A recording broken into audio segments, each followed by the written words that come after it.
सहयोग कर श्रीधाम वृंदावन में एक अलौकिक भागवत श्लोक मंदिर का निर्माण करें। अधिक जानकारी के लिए संपर्क करें और मिथिला कुंज आश्रम से जुड़ने के लिए फेसबुक, यूट्यूब और इंस्टाग्राम मिथिला कुंज ऑफिशियल पेज को फॉलो करें।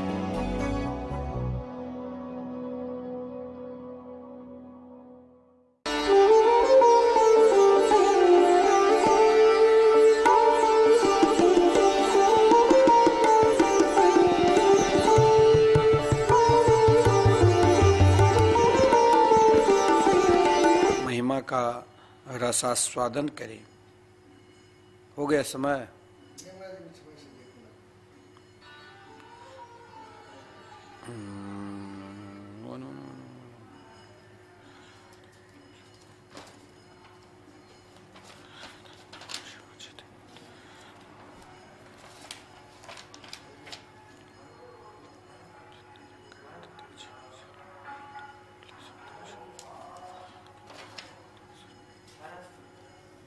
श्री वृंदावन बिहारी लाल की जय।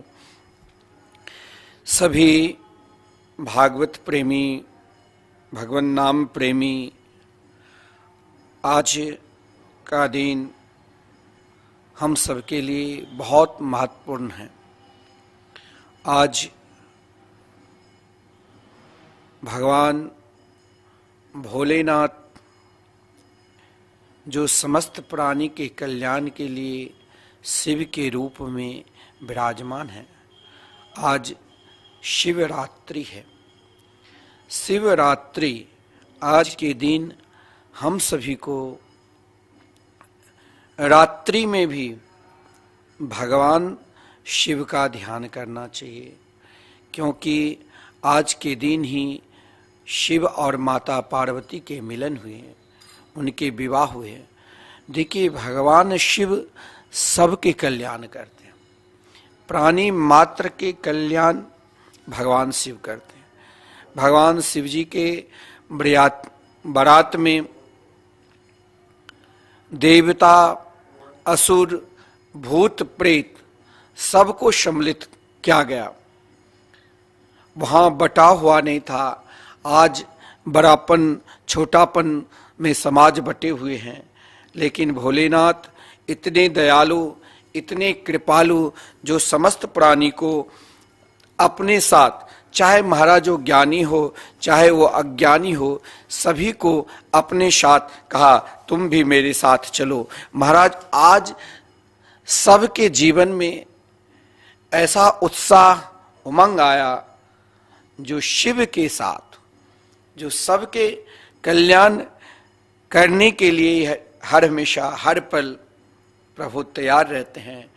तो महाराज उन उत्साह में, उत्सव तो वही है जो सबका सम्मान मिले। वहां कोई ना बड़ा ना कोई छोटा। वहां तो जो भी उनकी आराधना की, चाहे असुर भी आराधना की, तो असुर को भी दर्शन दिए। उस सब पर कृपा किए भोलेनाथ। भोलेनाथ इतने दयालु है, इतने कृपालु है कि जिस समय भगवान नारायण रामेश्वरम की स्थापना कर रहे थे, क्योंकि ध्यान देना, शिव सबका कल्याण करते हैं, प्राणी मात्र के। अरे देखिए, जब भूत प्रेत जो भी था सब भोलेनाथ के बारात में गए थे, क्योंकि सभी को जहां बराबर सम्मान मिले, सब एक साथ वहां आनंद लिया होगा। महाराज सब भूत प्रेत नाचते गाते कूदते जा रहे थे, सब शिव का नाम ले रहे थे। देखिए, भगवान शिव की आराधना करने से प्राणी मात्र का कल्याण होता है। क्यों? क्योंकि उनके मंगलमय नाम इतने श्रेष्ठ है। मैं इसीलिए आप सभी को बार बार भगवान नाम की महिमा को श्रवण करा रहा हूं। यदि हम अपना सुख, शांति और कल्याण चाहते हैं, तो एकमात्र भगवान नाम से संबंध जोड़ ले, भगवान नाम का स्मरण करे। और आज तो शिवरात्रि के दिन है, आज के दिन हमें कुछ न कुछ जरूर संकल्प लेना चाहिए। आज यदि हम अपना संकल्प लेते हैं तो आज का दिन का संकल्प जरूर सिद्ध होता है, क्योंकि आज का दिन एक बहुत बड़ा महत्वपूर्ण है। आज आप जैसे दिन में साधना करो, अपने अपने घर में भगवान शिव की आराधना करो, उपासना करो। अज्ञानी व्यक्ति भी, आपने शिव पुराण में कथा श्रवण किए होंगे, जो एक अज्ञानी व्याधा, जिसे कुछ मालूम भी नहीं था पूजा पाठ क्या होते हैं, लेकिन केवल उसने भगवान शिव के मंगलमय नाम ओम नमः शिवाय, ओम नमः शिवाय बार बार बोलकर एक बेलपत्र अज्ञाना अवस्था में चढ़ाया तो उनकी मुक्ति हुई, उनको भोलेनाथ ने दर्शन दिया। और यदि हम समर्पित होकर भगवान शिव की आराधना करेंगे, क्योंकि रात्रि में आज जागरण क्यों कहा गया है कि रात्रि को जगकर शिव की आराधना करनी चाहिए, ताकि आज के दिन अगर आपके हृदय रूपी नयन के द्वारा भगवान शिव समस्त प्राणी के कल्याण के लिए सूक्ष्म रूप से विचरण करते हैं, वो तरंग अगर मेरे को उन छाया के रूप में भी तनिक भी स्पर्श कर गया तो हमारे जीवन धन्य हो जाएंगे। इसके लिए हमें भगवान के नाम की आराधना करनी पड़ेगी, क्योंकि कहा गया शिव ही नारायण है और नारायण ही शिव है। भगवान श्री राम ने जब रामेश्वरम की स्थापना की थी ना, तो जिस समय रामेश्वरम की स्थापना की गई तो वहाँ पर समस्त भगवान प्रभु के भक्त, श्री राम के भक्त हनुमत लाल जी, अन्य जितने भी बंदर भालू थे, सब प्रभु से प्रार्थना की, प्रभु रामेश्वरम के अर्थ क्या होता है। जैसे हम सब श्री रामेश्वरम दर्शन करने के लिए जाते हैं तो प्रभु मर्यादा पुरुषोत्तम श्री राम जी ने श्री रामेश्वरम के अर्थ कहते हुए बोले, जिस समय भगवान शिव की आराधना कर रहे थे तो जब समस्त प्राणी ने पूछा तो प्रभु स्वयं कहा, राम ईश्वर यस्य सह रामेश्वरम, क्योंकि शंकर जी स्वयं मूर्ति से प्रकट होकर, शिवलिंग से प्रकट होकर, भोलेनाथ स्वयं का प्रभु श्री राम से पूछा गया, लेकिन उससे पूर्व ही भोलेनाथ प्रकट होकर कहा कि राम ईश्वर यस्य सह रामेश्वरम, श्री राम हैं जिनके ईश्वर, उनका नाम रामेश्वर। अब ये कहते हैं राम का जो ईश्वर है वो रामेश्वर है, और शंकर जी कहते हैं राम है जिनके ईश्वर वो है रामेश्वरम। देखिए ध्यान देना, भगवान सदा अपने परम प्रिय भक्त का गुणगान करते रहते हैं। जो भगवान को पुकारते हैं भगवान उनके गुणगान करते रहते हैं। तो भगवान, जैसे हम सब भगवान के नाम जाप करते हैं ना, उनके कीर्तन करते हैं, उनकी उपासना करते हैं। आज शिवरात्रि है, सब शिव की आराधना करेंगे, उपासना करेंगे, उनके नाम का जाप करेंगे।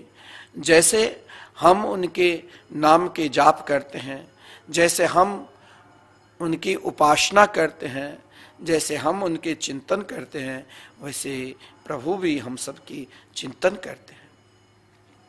तो जिस समय स्वयं भोलेनाथ ने कहा कि राम ईश्वरो यस्य सह रामेश्वरम, राम है जिनके ईश्वर, वही महाराज उनका नाम रामेश्वर है। अब ये कहते हैं राम का ईश्वर है वो रामेश्वर है, और भोलेनाथ कहते हैं राम जिनका ईश्वर है। यानी अगर हम भगवान के नाम का चिंतन करते हैं तो भगवान हमें अपना मानता है। प्रभु श्री राम हर पल भोलेनाथ, क्योंकि वो निराले हैं। भोलेनाथ जब कैलाश पर्वत पर विराजमान होकर नेत्र बंद करके प्रभु श्री राम कृष्ण के मंगल में नाम जाप करते थे, तो माता पार्वती ने एक दिन पूछा कि प्रभु सारी दुनिया तो आपके चिंतन करते हैं, आपकी पूजा करते, आप किसके नाम ले रहे हैं? तो भोलेनाथ मुस्कुराते हुए टाल दिया। माता पार्वती ने जब प्रार्थना की तो कहा ये तो मेरे जीवन का श्रेष्ठ मंत्र है, मैं सदा श्री राम कृष्ण के मंगल में नाम जाप करता हूं जो अति गोपनीय रखता हूं। गोपनीयम गोपनीयम गोपनीयम इति प्रयत्नतः। और प्रभु श्री राम कृष्ण किनके नाम? तो भोलेनाथ के नाम। हर क्षण हर पल भोलेनाथ का नाम का स्मरण करते हैं। देखिए नाम में ही वो शक्ति है। आप सब कुछ भूल सकते हो, घर की पता नहीं है, यदि नाम की किसी की पता है तो आप जैसे तैसे वहां पहुंच ही जाओगे। इसी प्रकार अपने जीवन में आज शिवरात्रि के दिन हमें कुछ दान करना चाहिए और कुछ लेना चाहिए। सबसे बड़ा दान यही है कि अपने जीवन में भगवान का नाम का दान करो, क्योंकि स्वयं भोलेनाथ निरंतर श्री रामेश्वरम के रूप में भगवान के नाम श्री राम का नाम स्मरण करते हैं, श्री कृष्ण के मंगलमय नाम का स्मरण करते हैं। स्वयं श्री राम कृष्ण निरंतर भोलेनाथ का नाम का स्मरण करते हैं। अब आप स्वयं देखिए कि भगवान की नाम की क्या महिमा है। इसीलिए हमें भगवान नाम के प्रति श्रद्धा बढ़ाना चाहिए, भगवान नाम के प्रति रुचि रखना चाहिए। और आज के दिन तो हमें एक संकल्प लेना चाहिए कि हम सब कुछ छोड़ सकते हैं, लेकिन अपने जीवन में कभी भगवान नाम नहीं छोड़ सकते। हम आपको बार बार यही कहते हैं कि आप निरंतर, आज शिवरात्रि के दिन हमें एक संकल्प लेना चाहिए कि हम साल में एक बार जरूर अपने घर पर संकीर्तन कराएंगे।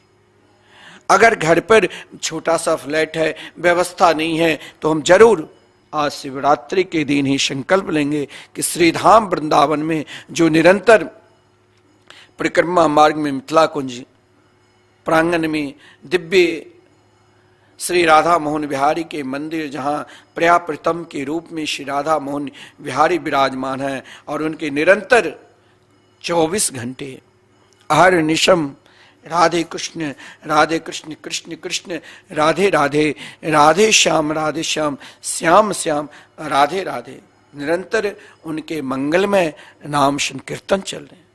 आज के दिन, शिवरात्रि के दिन, हमें जीवन में एक संकल्प लेना चाहिए, जो संकल्प सब कुछ छूट जाए लेकिन वो संकल्प नहीं टूटे। देखिए भगवान नाम ही श्रेष्ठ संकल्प है, वो कभी टूटता नहीं।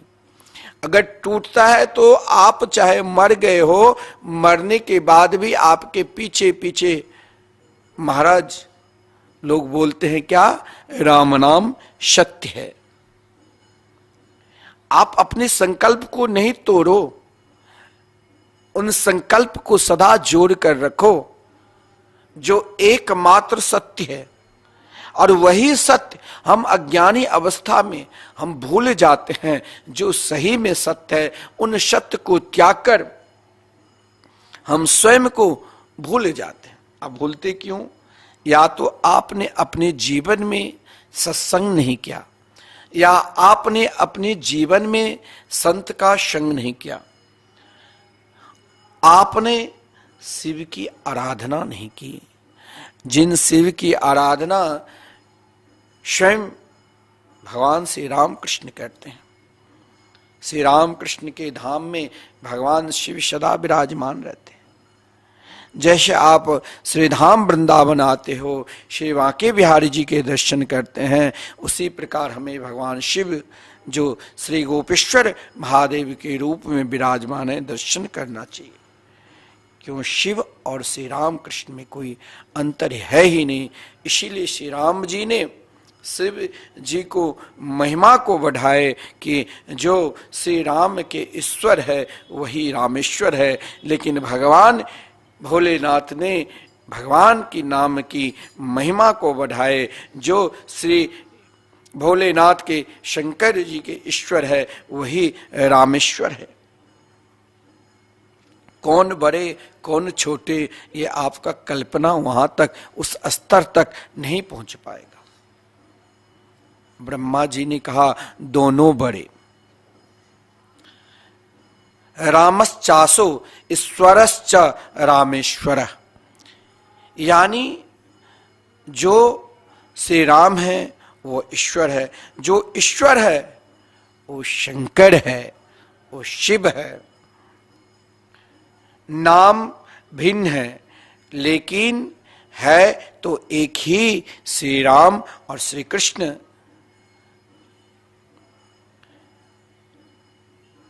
हम सब के कल्याण के लिए नाम भिन्न भिन्न है, लेकिन राम ही श्री कृष्ण है, कृष्ण ही नारायण है और वही शिव है।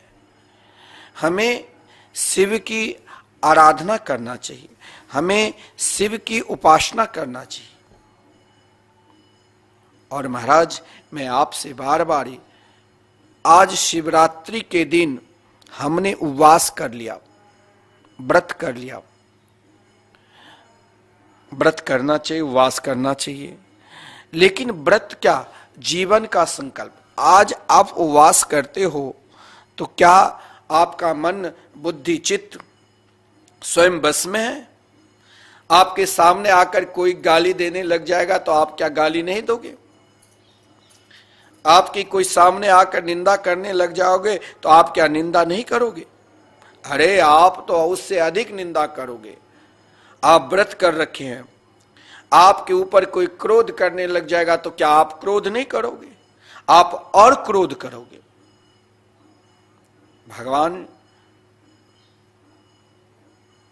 शिव ही एक ऐसा दिव्य देव है जहां आपके अभिमान को चकनाचूर कर देंगे। और देख लीजिए, जब तक आपके अहंकार है, जब तक आपके अंदर अभिमान है, तब तक आप भोलेनाथ के निकट रहकर भी उन्हें पहचान नहीं सकते हो। जो कौन नहीं पहचान सकता है भगवान नाम की महिमा को जान सकता है? कौन नहीं भगवान नाम संकीर्तन पर विश्वास करता है? जिसके अंदर अभिमान है, जिसके अंदर अहंकार है। अहंकारी के अंदर कभी भी भगवान नाम के प्रति विश्वास नहीं होगा। क्योंकि आज हमें एक व्रत लेना है, आज हमें एक संकल्प लेना है। और आज के दिन यदि हमने व्रत लिया, आज के दिन हमने उपासना की, तो शिव उनका कल्याण करते हैं। उनका नाम ही है शिव, जो जगत के कल्याण करने वाले ही शिव है। वो सबका कल्याण करते हैं। लेकिन क्या, कौन सा संकल्प, कौन सा व्रत? मैंने कहा आप व्रत करो, कोई आपको गाली देगा तो आप भी देने लग जाओगे, तो व्रत खंडित। आप क्रोध करो, कोई आपके ऊपर क्रोध किया तो व्रत खंडित। आपकी नजर गलत है तो आपने किसी पर नजर दृष्टि से गलत देखा तो व्रत खंडित। लेकिन हर काम करते हुए व्रत सदा अखंड रहे, प्रतिज्ञाबद्ध रहे, तो क्या करना चाहिए? आज हमें अधिक से अधिक श्रेष्ठ व्रत लेना चाहिए कि आज के दिन हमें भगवान के नाम का जाप करना है। आज के दिन हमें एक व्रत का संकल्प लेना है। चाहे शरीर छूट जाए, शरीर में नाना प्रकार की व्याधि रहे, तब भी जो सत्य स्वरूप भगवान के मंगलमय नाम है, उनके दिव्य कीर्तन है, उनके स्मरण है, वो हम कभी नहीं छोड़ेंगे। क्योंकि भगवान भोलेनाथ ने माता पार्वती को भी नवदा भक्ति का उपदेश दिया था। शिव को साथ में रखना है तो नवदा भक्ति का आचरण करो। यानी आज के दिन हमें एक संकल्प लेना है कि आज हम निरंतर भगवान शिव के आज से जाप करेंगे, ओम नमः शिवाय। कुछ नहीं जानते हो, केवल आप ओम नमः शिवाय तो जरूर बोल सकते हो। देखिए कितना सुलभ है भगवान नाम। आप बड़ा नाम भी लेने में लोग संकोच करते हैं, तो श्री राम राम राम राम राम आप हजारों बार बोल सकते हो। श्री कृष्ण के मंगल में कृष्ण कृष्ण कृष्ण कृष्ण हजारों बार बोल सकते हो। तो सबसे सुलभ भगवान के मंगलमय नाम है राधे कृष्ण कृष्ण कृष्ण राधे राधे, राधे श्याम श्याम श्याम राधे राधे। तो आज के दिन हमें क्या संकल्प लेना है? भगवान के मंगलमय नाम का जाप करेंगे। आज के दिन हमें एक व्रत उपवास करते हुए हमें यही श्रेष्ठ जो हमारे जीवन का प्रिय व्रत जो है वो भगवान के मंगलमय नाम। अगर आप नाम लेते हो ना तो आपका जीवन कल्याणमय हो जाएंगे, आपके जीवन शिव बन जाएंगे। शिव यानी जो सबका कल्याण करते हैं। भाई उनके नाम ही सत्य है और यही एक दूसरे को आज तक जगाते हुए वो मर गए लेकिन वो नहीं जगते हैं, उनके पीछे पीछे हम सब चलते हैं। महाराज के अर्थी को उठाकर कि राम नाम सत्य है, लेकिन जब हम जानते हैं एकमात्र भगवान के नाम ही सत्य है तो हम उन सत्य की ओर क्यों नहीं बढ़ते? उन सत्य को हम क्यों नहीं पुकारते हैं? उन सत्य को हम क्यों नहीं समझते हैं? इसका एक ही मूल कारण है, क्योंकि मेरे अंदर अभिमान है। अब कौन सा अभिमान है? विद्या रूप महत्व कुल धन यौवन अभिमान सठ कंटक देखी जहां रहत न भक्ति निदान। चाहे आपके अंदर विद्या के अभिमान हो, चाहे आपके अंदर रूप का अभिमान हो, चाहे आप बड़े कुल में जन्म लिए कुल का अभिमान हो, चाहे धन का अभिमान हो, अभिमान का तो महाराज अंत ही नहीं है। वही भगवान शिव लग नहीं झुक सकता है क्या? आप दक्ष प्रजापति के प्रसंग तो जरूर सुने होंगे। जो दक्ष था, दक्ष यानी सब कार्य में निपुण, श्रेष्ठ, धर्म के ज्ञाता, कभी कभी धर्म के ज्ञाता भी है। और यदि भगवान के नाम के शरण को स्वीकार नहीं करते हैं तो उनके भगवान के रूप पे विश्वास नहीं होगा। क्योंकि भोलेनाथ जब माता पार्वती को स्वीकार करने के लिए शिव पार्वती का विवाह उत्सव चल रहा था तो महाराज सब भगवान भोलेनाथ के रूप को देखकर स्वयं माता पार्वती की माता पार्वती जगदम्बा है, आदि शक्ति है। अगर वो जन्म लेती है तो केवल उनकी एक लीला है, हम सबको दिखाने के लिए। उन अखंड है, वो आदि शक्ति है। फिर भी व्यवहारिक दृष्टि से उनकी माता की नाम है मैना देवी। मैना का अर्थ ये होता है जिसके अंदर मैपन हो ही नहीं। मैना यानी मैपन से दूर हो।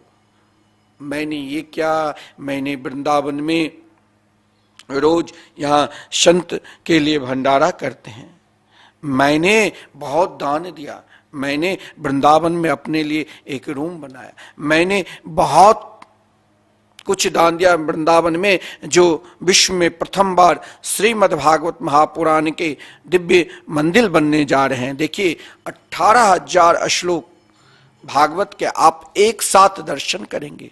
कहीं भी नहीं ये दर्शन मिलेगा। ये केवल श्रीधाम वृंदावन में, मिथिला कुंज के प्रांगण में, श्री राधा मोहन बिहारी के पावन निकट में दिव्य भागवत मंदिर बनने जा रहे हैं। आपकी इच्छा होगी कि हम भी भागवत के एक श्लोक दान करें। कोई 5100 देकर बहुत भक्त की बहुत रुचि हो रही है। लोग भागवत मंदिर के नाम सुनकर सोच रहे हैं कि भाई चलो हम अपने पूर्वजों के नाम से, हम अपने बच्चों के नाम से हम अपने लिए कुछ करें, हम भी भगवान के एक छोटी सी लीला में सहयोग करें। और ये दिव्य भागवत मंदिर जो भगवान के दिव्य रूप माधुरी के साथ भगवान के समस्त आभूषण श्रीमद् भागवत महापुराण के श्लोक है, और हम उन एक श्लोक का दान करते हैं। कभी कभी जो भगवान के हो चुके हैं उनके तो अभिमान नहीं आते, जो भगवान के नहीं उसका अभिमान आ जाता। अभिमान एक चीज के लिए आपको कदापि नहीं आएंगे, क्या? तो श्रीधाम वृंदावन में जो अखंड निरंतर 24 घंटे भगवान के मंगलमय नाम चल रहे हैं, हर निशम भगवान के नाम ही संसार में एक ऐसा चीज है, ऐसा वस्तु है, ऐसा फल है जहां आपके अभिमान लेस मात्र भी नहीं पहुंचेगा। अगर अभिमान है भी तो अगर आप भगवान नाम के आश्रय हो चुके हैं तो अभिमान लेस मात्र पहुंच ही नहीं सकता है। अभिमान को, अहंकार को नष्ट करना है तो भगवान के मंगलमय नाम का आश्रय स्वीकार कर लो। अभिमान के साथ साथ आपको भी ब्रह्म ज्ञान की प्राप्त हो जाएगी। दक्ष जब तक भोलेनाथ के साथ बैर भाव किया तो महाराज उनका बकरा की सर लगा था। क्यों? बकरा कहते आसक्ति को, बकरा कहते हैं ममता को। जो अपनी देह से ही ममता कर रखा है, जो अपनी देह से ही आसक्ति कर रखा है, वो अज यानी वही बकरा है। और वही अज का एक अर्थ यही है, जब आप भगवान के नाम का आश्रय, जब दक्ष प्रजापति ने भगवान के मंगलमय नाम की स्तुति की तो उनको ब्रह्म का ज्ञान हो गया। क्योंकि समस्त वेद, समस्त इतिहास, समस्त पुराण, समस्त देवी देवता, आप क्या 3.5 करोड़ देवताओं को नाम भी जानते होंगे? नहीं ना? अरे हम खुद नहीं जानते तो आपको क्यों क्या बतावे? कौन जान सकता है? हम 2 4 10 चलो जो हम पूजन करते हैं 10 16 17 देवताओं की उपासना कर ले, 20 50 100 की उपासना कर ले, लेकिन 3.5 करोड़ देवी देवताओं को कौन उपासना करेंगे? 3.5 करोड़ तीर्थ में कौन जाकर स्नान करेंगे? लेकिन देखिए भगवान के नाम क्या सुलभ है। एक बार आपने शिव नाम ले लिया, एक बार आपने श्री राम नाम ले लिया, एक बार आपने श्री कृष्ण नाम ले लिया, तो देखो क्या सुलभ है महाराज। उन नाम का आश्रय लेने मात्र से ही समस्त तीर्थों में जाने का फल मिलेगा। देखिए कितना सुलभ है। और समस्त देवी देवताओं की उपासना का मात्र एक ही फल है, नान्या गति कृष्ण पदार बिंदात समुद्रेस्यते ब्रह्म शिवादि वंदिता। जिनके चरणार बिंद की उपासना ब्रह्मा शंकर इंद्रादि समस्त देवता करते हैं, कब? तो उनके मंगलमय नाम लेकर। तो अब हमें क्या करना चाहिए? क्या करना चाहिए? भगवान के मंगलमय नाम का आश्रय स्वीकार कर लेना चाहिए। और आज के दिन हमें यही संकल्प लेना चाहिए, चाहे कुछ हो जाए, हम एक दिन जरूर श्रीधाम वृंदावन में संकीर्तन कराएंगे। 24 घंटे हम भगवान के नाम के साथ रहेंगे। क्योंकि आज शिवरात्रि है। आज के दिन हम जो भी दान पुण्य, जो भी श्रेष्ठ कार्य करते हैं, उसे करोड़ों गुना फल मिलता है। एक व्याधा, एक बिल पत्र अनजान में भगवान शिव पर चढ़ा दिया तो उनको सदगति मिली, भोलेनाथ का दर्शन मिला।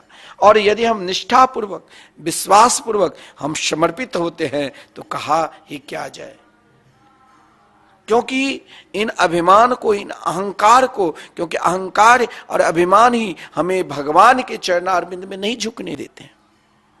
दक्ष के प्रसंग है, दक्ष समस्त गुण से संपन्न था, रूप भी, सुंदरता की कमी नहीं, विद्या की कमी नहीं, प्रभाव की कमी नहीं, जिनके समस्त देवता गुणगान क्या करते थे, विद्वता की कमी नहीं, कमी एक ही थी, क्या कि उसने कभी भगवान के नाम पे विश्वास नहीं किया, कभी शिव पे विश्वास नहीं किया। और जिसने शिव पे विश्वास नहीं करेगा तो क्या उसका कल्याण होगा? बिल्कुल नहीं।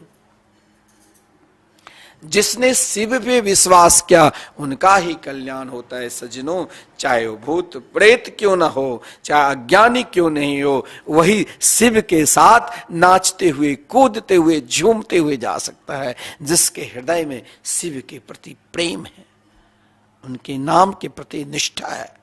और कोई समस्त गुण से संपन्न है लेकिन अगर भगवान के नाम के प्रति विश्वास नहीं है, शिव के प्रति विश्वास नहीं है, तो दक्ष प्रजापति की क्या दशा हुई? क्योंकि एक बार अभिमान के कारण, देखिए आप अभिमान के कारण बहुत बड़े विद्वान हैं, बहुत बड़े धनवान हैं या बहुत बड़े प्रभावशाली है, अपनी समस्त प्रभाव को लगा दो, लेकिन उसमें कहीं ना कहीं विघ्न जरूर होगा। लेकिन विघ्न को दूर करना है तो एक मात्र शिव का नाम लो, एक मात्र भगवान श्री राम कृष्ण का मंगलमय नाम का आश्रय ले लो, फिर वहां विघ्न आता ही नहीं। दक्ष प्रजापति ने एक सत्र बुलाया जिसमें समस्त देवताओं को भी आमंत्रण किए, और देवता के साथ ब्रह्मा जी भी आए थे और भोलेनाथ भी। लेकिन जिस समय दक्ष प्रजापति प्रवेश किया तो उनके अंदर अभिमान था, 6 अभिमान से परिपूर्ण था, जो सभी ने स्वागत किया।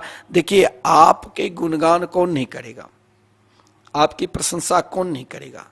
जो सच में भगवान के हो चुके हैं।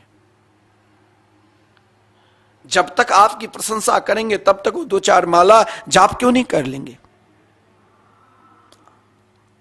क्योंकि जिसने अपने हृदय में डरता कौन नहीं, जिसने अपने हृदय में शिव को बैठा लिया है, जिसने अपने हृदय में भगवान के मंगल में नाम को बैठा लिया, वो डरता कोई नहीं। तो भोलेनाथ के हृदय में श्री राम, श्री राम के हृदय में भोलेनाथ।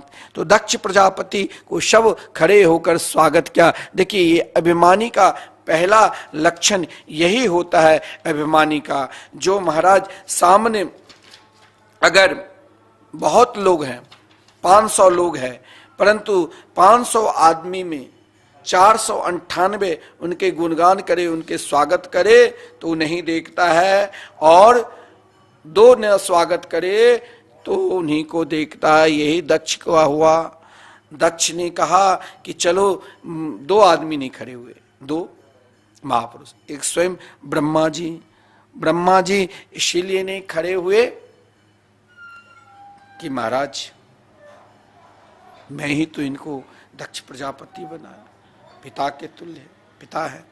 और शंकर जी ने कहा हम तो अपने जीवन में झुकते कहाँ, हम तो, हमारे हृदय में तो सदा श्री नाम भगवान विराजमान है, प्रभु श्री रामकृष्ण के मंगल में नाम विराजमान है, हम कैसे झुकेंगे? और अगर हम झुकेंगे तो हमें अपराध होगा। शास्त्र में कहा गया है कि आप अगर अपने हाथ में भगवान को गोद में रखे हैं, लड्डू गोपाल को लेकर नहीं लोग घूमते रहते हैं वृंदावन में कई लोग, तो फिर झुकना नहीं चाहिए। आपके हृदय पर भगवान विराजमान है और आप झुकते हो तो ये एक अपराध होता है, क्योंकि आप तो पहले से ही झुक चुके हैं, तो फिर आप कहां झुकोगे? अब दक्ष प्रजापति को लगा कि सब तो झुके हैं लेकिन भोलेनाथ नहीं झुके। ये अभिमान का पहला अभिमानी का लक्षण है। अगर दक्ष प्रजापति भगवान शिव के शरणागति को स्वीकार किए होते तो शायद उनके अंदर यह अभिमान नहीं आता। जीवन में यदि अभिमान को दूर करना है तो एकमात्र भगवान के मंगलमय नाम का आश्रय ले लो। क्रोध कब आता है? बहुत लोग बात बात में क्रोध आता है, बहुत लोग कहते हैं महाराज क्या बताऊं, क्रोध नहीं जाता है, सब कुछ करने के बाद भी क्रोध नहीं जाता है। क्रोध हर बात पर क्रोध आ जाती है। बोले यही तो अभिमान की लक्षण है। और मैं आपको दावा के साथ कहता हूं, अगर क्रोध को दूर करना है तो आज ही शिवरात्रि के दिन ये संकल्प ले लो कि कम से कम हम 108 बार भगवान के मंगलमय नाम के जाप करेंगे। चाहे आपकी श्रद्धा जहां हो, भगवान शिव के जाप करो, चाहे महाराज श्री राम कृष्ण के मंगलमय नाम का जाप करो, लेकिन जाप करो, निरंतर जाप करो। निरंतर जाप करने से क्रोध आता नहीं। अगर आएगा भी, देखिए क्रोध का 3 लक्षण बताया गया। पहला, क्रोध हम मिट जाएंगे लेकिन हम अपने क्रोध को नहीं त्याग सकते हैं। जैसे दक्ष प्रजापति का जो क्रोध था स्वयं को मिट गया। अरे बकरा का सिर लग गया तो और क्या कहा जाए, लेकिन क्रोध नहीं नष्ट हुआ। लेकिन आप कोई कहेंगे कोई महात्मा भी तो क्रोध करते, लेकिन मैंने कहा 3 प्रकार के क्रोध होते हैं। पहला क्रोध पत्थर के लकीर की तरह।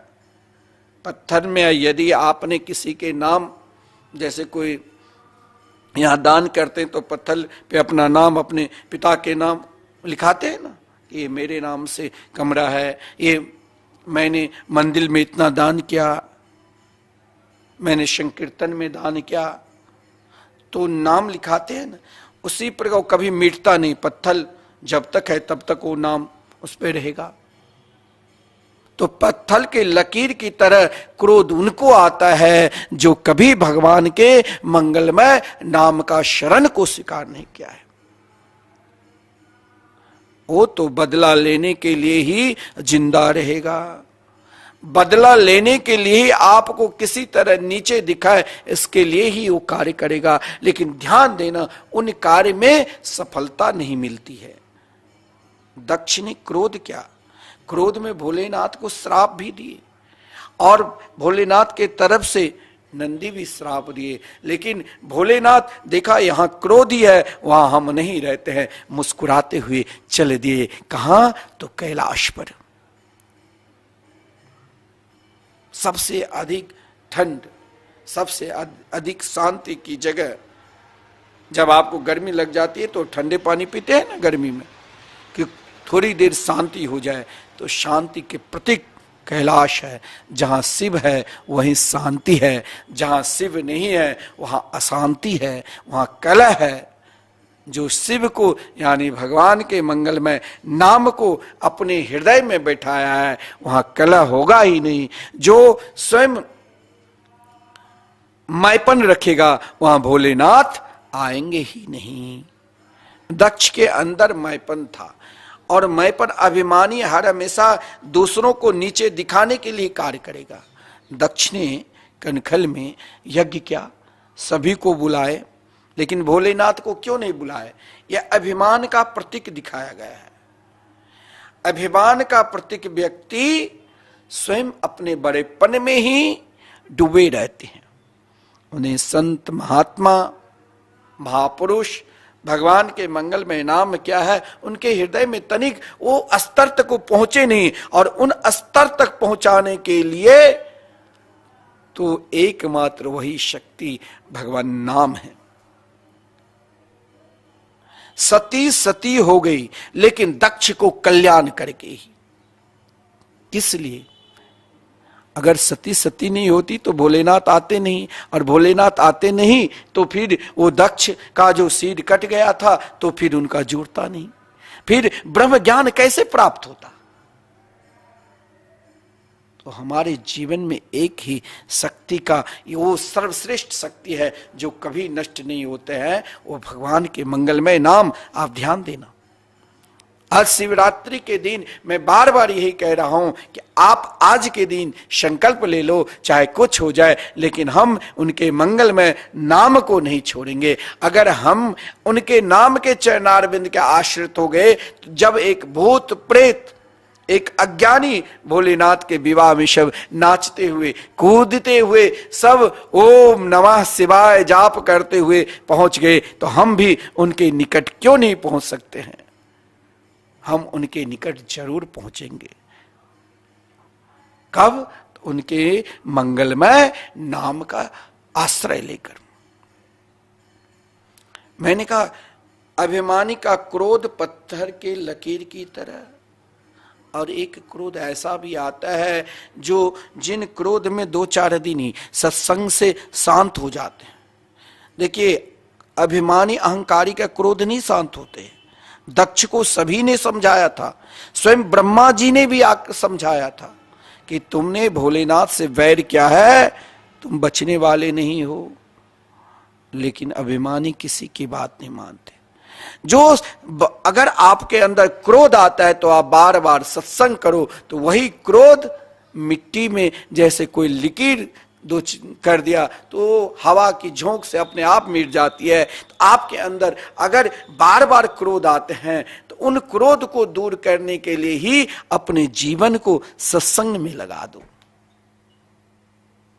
और जब पुण्य निर्मल चाहते हो कि क्रोध आ जाता है, उनके लिए साधु संत महापुरुष को भी क्रोध आते हैं। जो क्यों कि अभिमानी को अभिमान को दूर करने के लिए जितने भी ऋषि मुनि अगर श्राप दिए हैं तो केवल असुर कोई बना है, तो उन असुरों को क्यों श्राप मिले हैं? क्योंकि वो उसके अंदर अभिमान था। लेकिन मैं दावा के साथ कहता हूं, यदि आप भगवान के नाम के चरणारविंद के आश्रित हो जाओगे तो महाराज अभिमान कदापि नहीं आएगा। अभिमान को मिटाने के लिए एकमात्र भगवान के मंगलमय नाम ही है सज्जनों। क्योंकि माता सती ने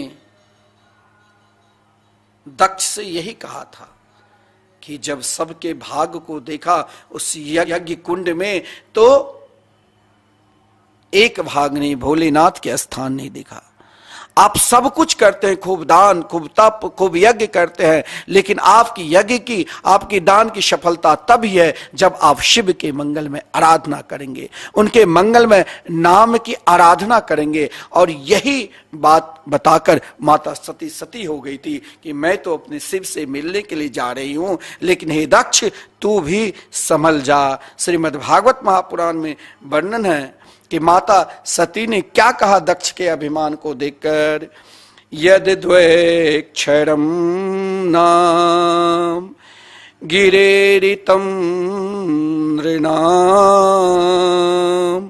सकृत प्रसंगा दगमा सुहन्ति तत् पवित्र कीर्ति तमलंघ्य सासना भवानुः द्वेष्टि शिवम शिवेतर। माता सती ने दक्ष से यही कहा, अरे दक्ष, तुम जिन भोलेनाथ को शत्रु मान रखे हो तुम अज्ञानी हो। अज्ञानी कौन है? जिसके अंदर भगवान नाम के प्रति विश्वास नहीं है। अज्ञानी कौन है? जिसके हृदय में भगवान के नाम के प्रति प्रेम नहीं है। लेकिन माता सती ने कहा, अरे दक्ष, अब भी कुछ नहीं बिगड़ा है, अब मैं तेरी पुत्री बनकर नहीं रहूंगा। जहां मैंपन है वहां मैं पुत्री बनकर नहीं रह सकती। तुम भी यदि अपना कल्याण चाहते हो तो शिव के अक्षर में 2 अक्षर है, यद द्वैक्षरम नाम गिरे रितम नृणाम। उनकी नाम से जो द्रोह करते हैं भगवान सब कुछ आपको माफ कर देंगे। लेकिन आप यदि भगवान नाम की द्रोही है तो उससे भगवान शिव कभी माफ करते ही नहीं। सब कुछ माफ कर देंगे। आप जो भी अपराध किए हैं, यदि उन अपराध को त्यागना चाहते हो, उन अपराध को अगर प्रायश्चित करना चाहते हो, तो एकमात्र उनके मंगलमय नाम के आश्रित हो जाओ। उनके नाम के चरणार बिंद के आश्रित हो जाने मात्र से ही समस्त पाप नष्ट हो जाते हैं। माता सती हुई, यानी माता सती पुनः शिव में मिल गई, और इधर दक्ष के अभिमान को दूर करने के लिए महाराज दक्ष के सिर कट गया था। जिसने भगवान शिव का अपमान क्या बच सकता है।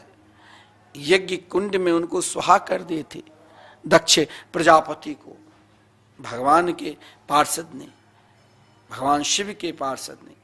लेकिन भगवान शिव ने जब उनके बकरा के शर लगाया, तो दक्ष यानी बकरा, जब तक मैपन था तो वो बकरा बना हुआ था, लेकिन वही मैपन जब शिव ने कृपा की तो ब्रह्म का ज्ञान करा दिया। ब्रह्म का ज्ञान प्राप्त करना है तो एकमात्र भगवान के नाम का चरणारविंद का आश्रित ले लो।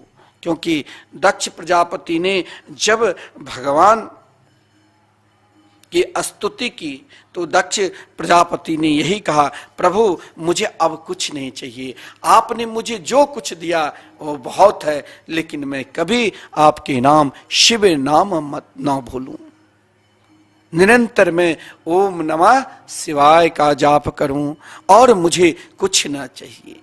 जिस दिन आपके जीवन भगवान के मंगलमय नाम के चरणारविंद के आश्रित हो जाएंगे, उसी दिन मान लेना कि अब मेरे हृदय में तनिक भी अभिमान नहीं है, तनिक भी अहंकार नहीं है।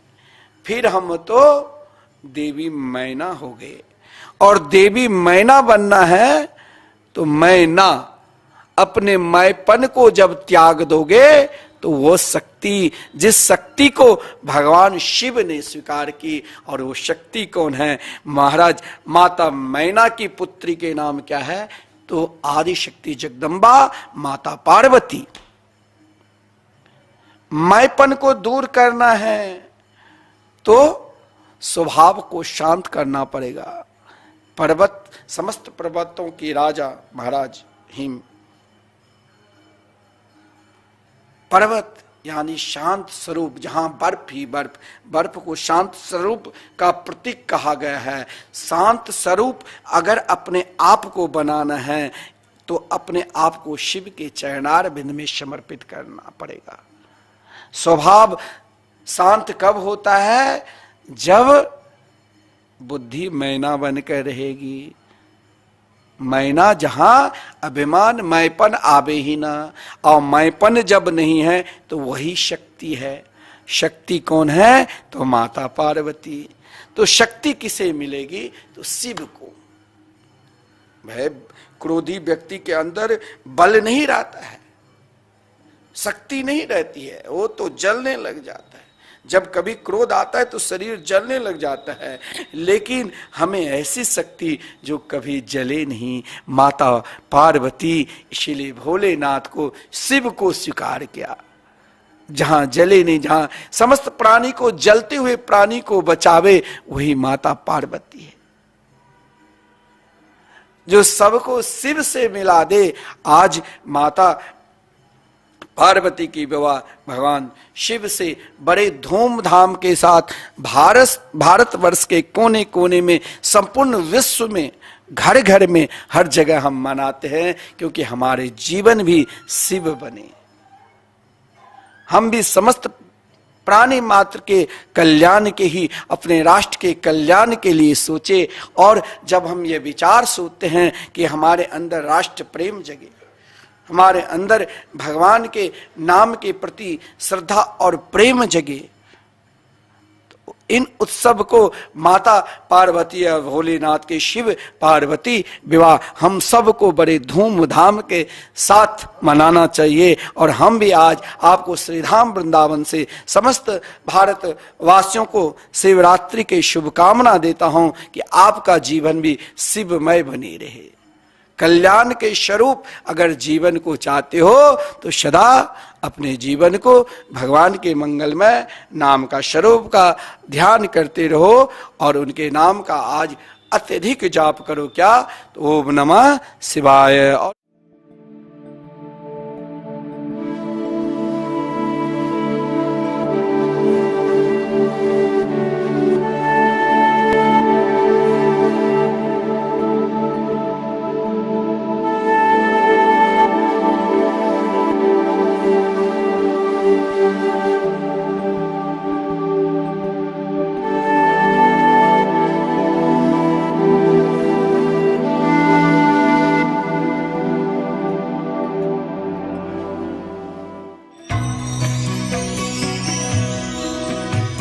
परम पावन श्री वृंदावन धाम की भूमि पर परम पूज्य सदगुरुदेव भगवान द्वाराचार्य जगत गुरु निम्बारकाचार्य श्री मुकुंद देवाचार्य पीठाधीश्वर श्री राधेश्याम शरण देवाचार्य जी महाराज के मार्गदर्शन में विश्व प्रसिद्ध भगवान श्री कृष्ण की नगरी श्री धाम वृंदावन परिक्रमा मार्ग मिथिला कुंज आश्रम में निरंतर 24 घंटे अखंड श्री युगल नाम महामंत्र संकीर्तन 30 वर्षों से चल रहा है और अखंड अहर्निश 24 घंटे सदा श्री धाम वृंदावन में मिथिला कुंज में चलता रहेगा। आज विश्व भर में अनेकों मंदिर हैं, किंतु भागवत का कोई मंदिर नहीं है।